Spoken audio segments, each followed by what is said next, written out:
La création d'une nouvelle faction par l'Iran fut une véritable surprise pour nous tous. Mais il rassemblait beaucoup de pays, et les combattre n'allait pas être aussi simple que prévu. Même la Bulgarie a échappé à l'influence britannique et les a rejoints. Un pays fait de la propagande fasciste en Europe, mais lequel? Ou peut-être lesquels?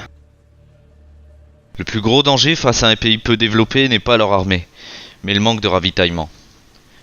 Une trop grosse armée ne pourra pas avancer car les infrastructures apportant le ravitaillement aux divisions ne seront pas assez développées, et l'avancée sera lente, laissant le temps à l'ennemi de se réorganiser.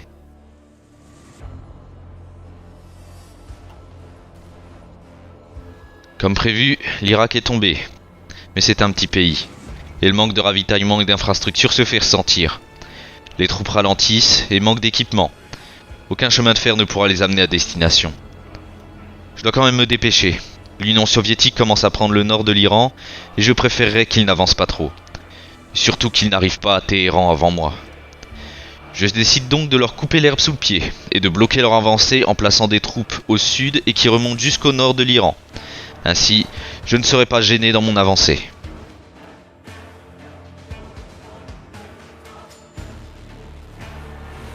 Après des mois de bataille, l'Iran capitule enfin. Et tout ce qu'il reste sont des poches de résistance mineures. Je n'ai malheureusement pas pu prendre l'Afghanistan avant les soviétiques, mais ce n'est pas le plus urgent. Maintenant, je dois récupérer l'Indochine, que j'avais laissée sans défense. Mais alors que je préparais la ligne de front pour mes troupes, on m'apporta une nouvelle. Hainan a été la cible de bombardements atomiques. Je ne pensais pas que d'autres pays avaient de l'avance sur la France sur ce domaine. Nous commencions à peine à construire notre première bombe, et nous avons été devancés. Mais ce n'est pas pour ça que la guerre s'arrête. Le meilleur moyen de mettre un terme à ce conflit est de frapper directement le Japon, plus grosse puissance ennemie.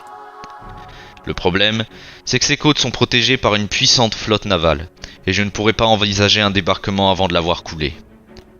J'arrête donc la construction de navires, et j'envoie ma flotte près des côtes japonaises, en espérant que celles-ci suffisent. Je ne pourrai malheureusement pas leur envoyer d'avions pour les soutenir. Tous les aéroports du coin sont déjà pleins à craquer. La bataille dura plusieurs jours. Mais pendant ce temps, je préparais les troupes qui devaient débarquer au Japon. Ils ne doivent pas partir de trop loin et il faut qu'ils puissent être protégés par les flottes alliées. Finalement, la bataille contre la flotte japonaise se solda par une défaite. Mais sur le plan tactique, c'est une victoire. Tout ce qu'il reste aux Japonais sont des porte-avions. Ils ne pourront jamais résister à un prochain combat, surtout si ce sont mes sous-marins qui se chargent d'eux. Après cette rude bataille, les navires restants sont rentrés se ravitailler et effectuer quelques réparations. Mais je les ai vite renvoyés près des côtes japonaises. Les préparatifs du débarquement sont bientôt prêts. Je ne peux pas débarquer directement sur l'île principale, mais heureusement, le Japon est un archipel assez vaste, alors je dois d'abord débarquer sur Iwo Jima pour que le débarquement se passe de manière optimale.